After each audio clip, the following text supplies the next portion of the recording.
Good morning. Ngasi sum kuire semdaba akoigi nungti ena sum message kumba leiba lakpado haidi akoigi angel message kumba adumbado phanam kuire na semak tri ngasi sum share tawgen ayuk sida ko adu happy yeng minar se ko haidi pile 1 pile 2 pile 3 and haidi ahum sidagi haidi number 1 2 3 sidagi ama choose to wiro ko haidi खल्लगा हाय तारे को हाइदी 1 से खनगेरा 2 से खनगेरा नत्रगा 3 से खनगेरा हाइबदो अदो Young मिनर से कई message लाके हाइबदो सोमना खल्लिबदुगी मतुंग इन्ना दो अहामबगी नंबर 1 खनब मिगी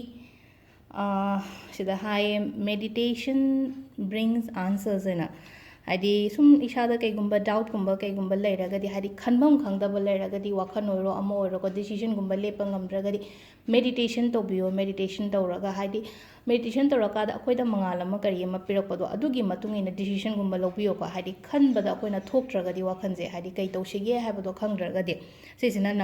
number 1 khanbiba mingai gi lerna ko aduga number 2 ko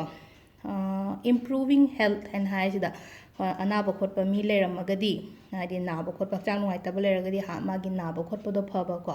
natraga haidi magi condition leiriba kholiba mayam atai atai ko adu to improve tawrakani en hai ko aduga last ki opportunity ko haidi opportunity haidi opportunity ne ko haidi adum haidi songi lambi da hoji opportunity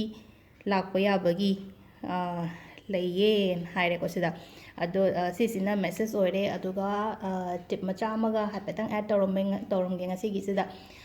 yumda ghari chattaba leibado haidi wall clock oiro wall clock tasu battery ga siraga leiba khoppa dumba leina ko adudo remove tawbiyo haidi somna haidi akoi gi thaba inkhang da panba khotpa leiraga di aduna sumaram oibane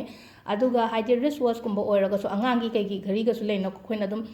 battery yaudre dum langthoga kai da drawer da kai da thambado adumaina su thambiga no ko haidi ghari khutta sinaba ghari oi taraga so battery leitre battery sire na haidi ga adudo loina sembiyo ko semba yadre phare yumda thambigano langthokpi ho dumasu ko